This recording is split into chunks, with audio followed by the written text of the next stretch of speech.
Hello, dear students. Dr. Mukit Gul, welcome to Mukit Sar's Academy. Today, we are going to discuss the composition of Constituent Assembly.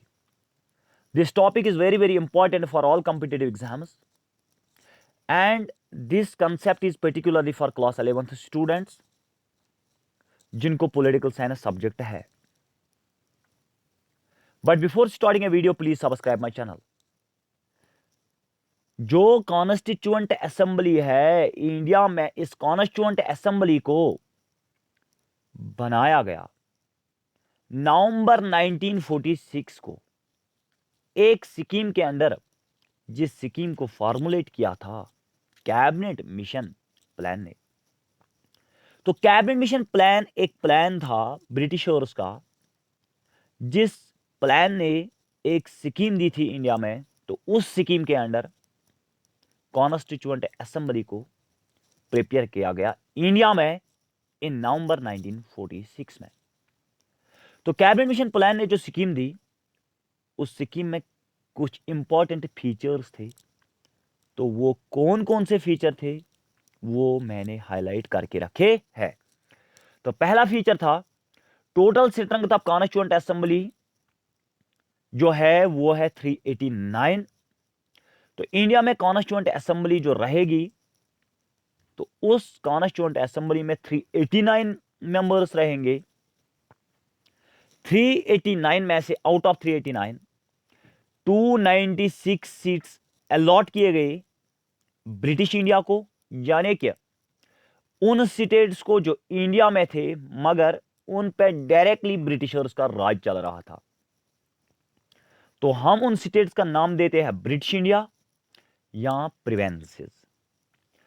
और 93 seats allot किए गए हैं, दिए गए princely states को, यानी कि वो इंडिया के स्टेट्स जिन पे राज करते थे प्रिंसेस किंग्स, और उन किंग्स पे राज करते थे ब्रिटिशर्स.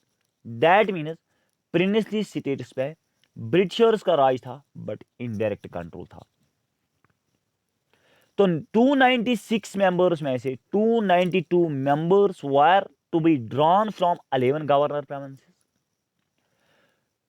तो इन 296 में से 292 मेंबर्स को ड्रा किया गया, इलेक्ट किया गया.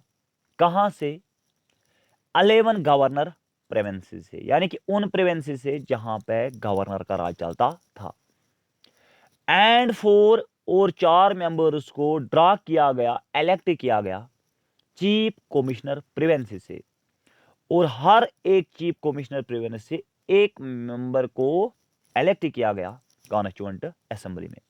Point second, seats were allotted in proportion to their respective population.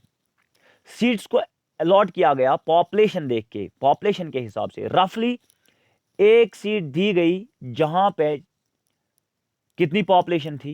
1 million population, that means 10 lakh people. Point third, representative of princely states were to be nominated by the heads of princely states. जो 93 members princely states से लाए गए constituent assembly में, they are not elected rather than nominated. उनको nominate किया गया. किसने nominate किया? ब्रिटिशर्स ने नहीं, बल्कि जो उन स्टेट्स पे प्रिंसेस राज कर रहे थे, तो उन्हीं प्रिंसेस को यह हक दिया गया कि आप एक एक रिप्रेजेंटेटिव को नॉमिनेट करो कॉन्स्टिट्यूएंट असेंबली के लिए. तो फिर हम देखते हैं the elections to the constituent assembly for 296 seats allotted to the British Indian provinces. जिन 296 मेंबर्स को ड्रा किया गया, इलेक्ट किया गया, कहां से? ब्रिटिश इंडियन प्रोविंसेस से. उनका इलेक्शन हुआ, यानी कि कॉन्स्टिट्यूएंट असेंबली में उनका इलेक्शन हुआ जुलाई टू अगस्त 1946 को. यानी कि जो 296 मेंबर्स ब्रिटिश इंडिया से थे, उनका पहली बार इलेक्शन हुआ कॉन्स्टिट्यूएंट असेंबली के लिए. कब हुआ? जुलाई अगस्त 1946 में. इंडियन नेशनल कांग्रेस ने यानी कि ये एक पार्टी थी इंडिया की, इंडियन नेशनल कांग्रेस, जो कि ओल्डेस्ट पार्टी मानी जाती है, वन जीते 208 seats out of 296। The Muslim league, जो दूसरी पार्टी थी मुसलमानों की, मुस्लिम लीग, तो मुस्लिम लीग वन 73 सीट्स ओनली। और जो बाकी इंडिपेंडेंट मेंबर्स इलेक्ट हुए, वो कितने थे? 15 सीट्स।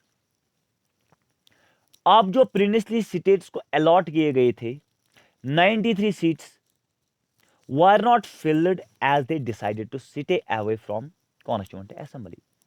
उनको फिल नहीं किया गया क्योंकि इन 93 सीट्स ने क्या किया था? डिसाइड किया था कि हम कॉन्स्टिट्यूएंट असेंबली से दूर रहेंगे, स्टे अवे। कॉन्स्टिट्यूएंट असेंबली ने, जब कॉन्स्टिट्यूएंट असेंबली को बनाया गया, तो इसने पहली फर्स्ट मीटिंग की 9 दिसंबर 1946 को। तो मुस्लिम लीग, जो मुसलमानों की पार्टी थी उस टाइम, उसने बाइकआउट की ये मीटिंग, क्योंकि वो इंसिस्ट कर रहे थे, जिद पे थे कि हमें सेपरेट स्टेट चाहिए मुसलमानों के लिए, that is called the Pakistan. The meeting was only attended by 211 members. ये जो कॉन्स्टिट्यूएंट असेंबली में 9 दिसंबर 1946 को पहली मीटिंग हुई, this meeting was attended by only A Congress party, and out of 296 members, only 211 members had attended this meeting। और इस meeting में क्या इंपॉर्टेंट है, इसमें क्या किया गया? डॉक्टर सच्चिदानंद सिन्हा को इलेक्ट किया गया टेम्पोररी प्रेसिडेंट के लिए। टेम्पोररी प्रेसिडेंट का मतलब है, इसको टेम्पोररी प्रेसिडेंट बनाया गया कॉन्स्टिट्यूएंट असेंबली के लिए। यानी कि डॉक्टर सच्चिदानंद सिन्हा जो है was elected as the temporary president of the assembly, that means the constituent assembly. Temporary means कुछ टाइम के लिए। तो लेटर बाद में डॉक्टर सच्चिदानंद को निकाला गया, डॉक्टर सच्चिदानंद सिन्हा को निकाला गया और डॉक्टर राजेंद्र प्रसाद को इलेक्ट किया गया permanent president of constituent assembly. उसके बाद अगर प्रेसिडेंट डॉक्टर राजेंद्र प्रसाद बना, तो वाइस प्रेसिडेंट कौन था? सिमिलरली इसी तरह दोनों एस.सी. मुखर्जी और वी.टी. कृष्णमाचारी, ये दो ग्रेट पर्सनैलिटीज थे, इनको इलेक्ट किया गया vice president of the constituent assembly. तो हम कह सकते हैं कि कॉन्स्टिट्यूएंट असेंबली में दो वाइस प्रेसिडेंट्स थे। I hope dear students, you will enjoy the lecture. Thank you so much.